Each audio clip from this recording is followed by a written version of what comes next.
Para po sa devotion natin patungkol sa permissive will of God. Ito po ay may part 1 at part 2. Medyo malalim po na talakayan ito pero malaking tulong po ito sa ating paglagong spiritual. At dito po may explain natin ng tama yung kalooban ng Panginoon. Minsan kasi tinatanong natin, Lord, bakit ba ang daming nangyayaring masama dito sa mundo? Nasaan ka, no? Nung namatay yung anak ko? Nasaan ka nung pinapanalangin ko na pagalingin mo yung nanay ko o tatay ko sa banig ng karamdaman. Minsan dahil nating tanong sa Panginoon eh. Pero dito pag naunawaan natin tong will of God, permissive and sovereign will, marami pong mga tanong na masasagot. Although, hindi ko po plano or gustong sabihin na lahat ng tanong natin may sagot. Kasi ako po tinanggap ko na talaga na ang Diyos lang ang may sagot sa lahat. And sometimes, hindi na natin kailangan malaman yung explanation sa lahat ng mga nangyari sa buhay natin. Sapat na tayo nagtitiwala sa Diyos na alam natin kung ano yung ginagawa niya sa buhay natin. Maybe someday, ipaalam sa atin ng Diyos. Kung hindi man dito sa lupa, maybe pag nakita-kita na tayo sa perfect world. So dito po sa pinag-usapan natin patungkol sa will of God, sabi po rito sa definition natin, God's permissive will is His decision to allow certain actions. Ibig sabihin, allow, pinapayagan ng Diyos, including sin, without approving them morally.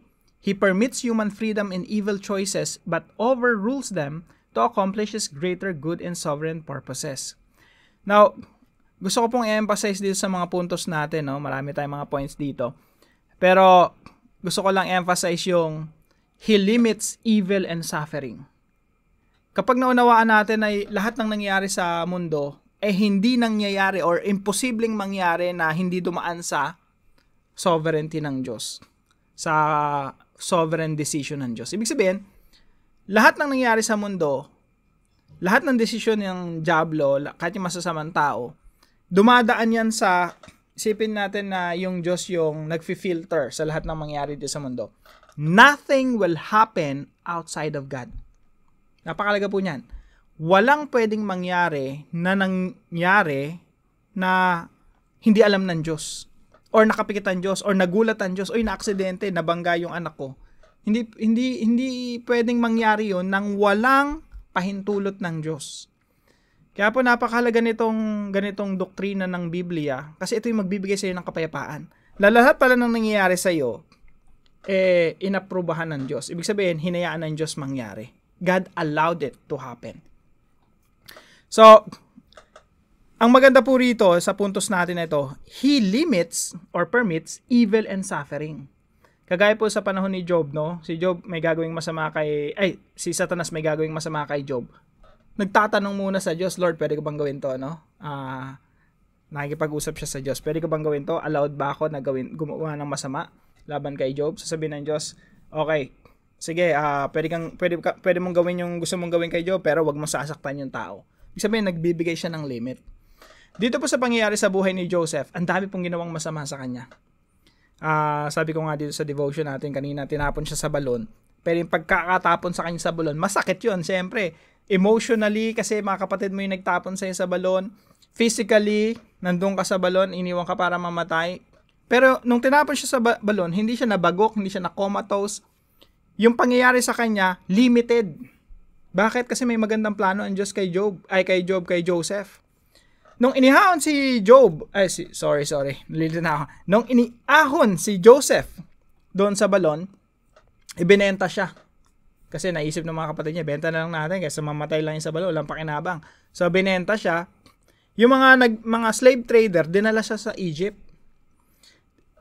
Pati yun, limited lahat yun, planado yun. Hindi siya dinala sa ibang lugar para ibenta. Talagang sa Egypt siya. Yes, suffering, that's bad, that's terrible. Pero, within the control of God.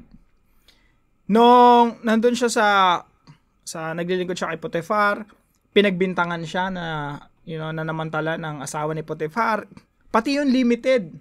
Hindi hinayaan ng Diyos na gawan siya ng masama ni Potiphar. Sinasamantala mo yung asawa ka, patayin na lang kita ngayon. O pabugbog na lang kita. Or ipalatigo kita hanggang sa mamatay. Hindi ganun eh. Or orchestrated, well-planned. Yes, masama yung na-frame up siya, pero that's part of God's plan. Pinayagan ng Diyos yung kasamaan ng asawa ni Potiphar na ma-frame up si Joseph hanggang sa matapon siya sa bilangguan. Sa bilangguan, hindi rin siya in-execute. Hindi rin siya binugbog ng kapwa niya preso or gawa ng masama na ikamamatay niya. Why? Because God has a plan. Yung lahat ng nangyari kay Joseph, controlled, limited. Kumbaga, may permission ng Diyos. Siguro kung merong gustong gumawa ng masama kay Joseph doon, sinasabi ng Diyos, okay, that's not allowed. No? Hindi mo pwedeng patayin si Joseph. So, limited lahat. Yung suffering, yung evil, limited lahat yon. At dito po sa Genesis chapter 50 verse 20, sabi dito, you intended to harm me. May masama kayong intention sa akin, pero limited yan. Now, lahat ng masama na nangyari sa atin, lahat ng problema natin, lahat ng mga pagsubok natin sa buhay, lahat ng mga nagdudulot sa atin ng mga worries and anxiety, lahat yon limited. Kinokontrol ng Diyos. Yung sakto lang, no, na ma-accomplish ng Diyos yung kanyang layunin. So sabi dito, you intended to harm me, but God intended it for good. Yung intention nyo na masama, may intention din ng Diyos na mabuti. Kaya mula sa bilangguan, may nanaginip yung Potiphar na interpret ni Joseph sa pamamagitan ng kasama niya dun sa bilangguan, bigla siyang na-promote. Naging pangalawa siya sa pinakamakapangyarihan sa Egypt. At nung nandun siya sa posisyon, ginamit siya ng Diyos sa pagliligtas ng buhay ng marami noong panahon ng taggutom. So you intended to harm me, but God intended it for good to accomplish what is now being done, the saving of many lives. Now again, ito po ay picture lang ng ginawa ng Panginoong Jesucristo. Yung fullness of the reality of the story of Joseph, makikita po natin yan sa buhay ng ating Panginoong Jesucristo. Binenta din siya, no? At sa presyo ng, sa halaga ng isang alipin.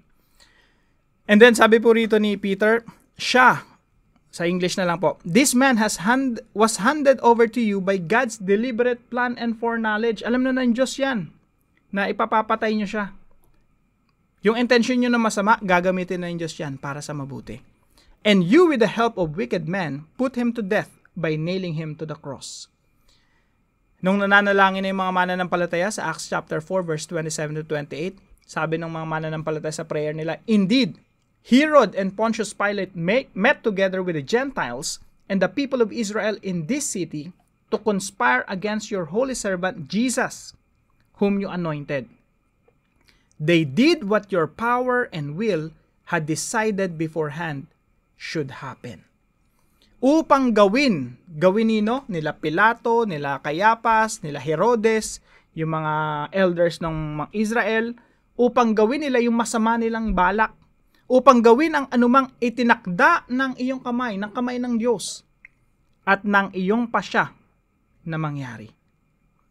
So lahat po ng nangyari kay Jesus Christ, bagamat nire-respeto ng Diyos yung kasamaan nila Cayapas, nila Herodes, nila Pilato, lahat yun controlled to accomplish God's ultimate purpose, the saving of many lives, your life and my life. Pagpalain po kayo ng ating Panginoon. See you po tomorrow 5 a.m. dito po sa ating Daily Devotions.